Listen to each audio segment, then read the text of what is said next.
In 1999, a guy named James Glassman and economist Kevin Hassett, who worked for the George W. Bush administration, wrote a book predicting that the Dow Jones Industrial Average would go to 36,000. Instead, we had the Great Recession, and as you guys all know, the Dow plummeted, the economy plummeted. It was the worst financial downturn since the Great Depression, and it went down to 6,547. So how'd that 36,000 work out for him? Not too good. This guy's not great at predictions.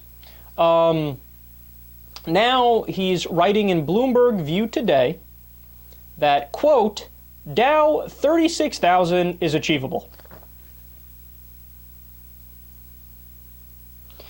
As long as a slew of conservative policies are embraced. I can't, man. I can't deal with it anymore. Where do I begin? Where do I begin? All right, look. The economy that we have right now, we talk about this every day. It's a house of cards, and it's not my opinion that it's a house of cards. I can give you a trillion reasons why it is. I can give you more than a trillion reasons why it is a house of cards, right? So first of all, we have a student loan debt crisis that's on the verge of piling over and becoming a full-on crisis and throwing us into another recession, right? We got austerity looming, which is going to do the same thing, just like what happened in Europe. They embraced austerity. What happened? They're facing a triple-dip recession. You have wealth inequality. Now, that's one of the biggest problems because they say, oh, we have this recovery, we're doing better. But look at where all the money went. 93% of the income gains in 2010, which was the recovery, went to the top 1%. Today, 121% of the income gains went to the top 1%. And you're probably thinking, how is that possible, more than 100%? Because the bottom 99% lost ground. So we got into more debt, had our wages contract more, and the top 1% made more money. That's not sustainable. When the middle class and the poor don't have any purchasing power, they can't buy the goods that are created by the captains of industry, so to speak. And then the economy is going to grind to a halt. And by the way, that doesn't even bring up the fact that we have a tremendous debt, which will eventually devalue the dollar. That's inevitable if you know anything about economics. And we have, of course, the derivatives market, which is $1.2 quadrillion in casino capitalist bets. 1.2 quadrillion. 1,200 trillion. That's what that number is. If something goes wrong, even on an infinitesimally... Is that even a word? I don't know. If anything goes wrong, even on a tiny level, right?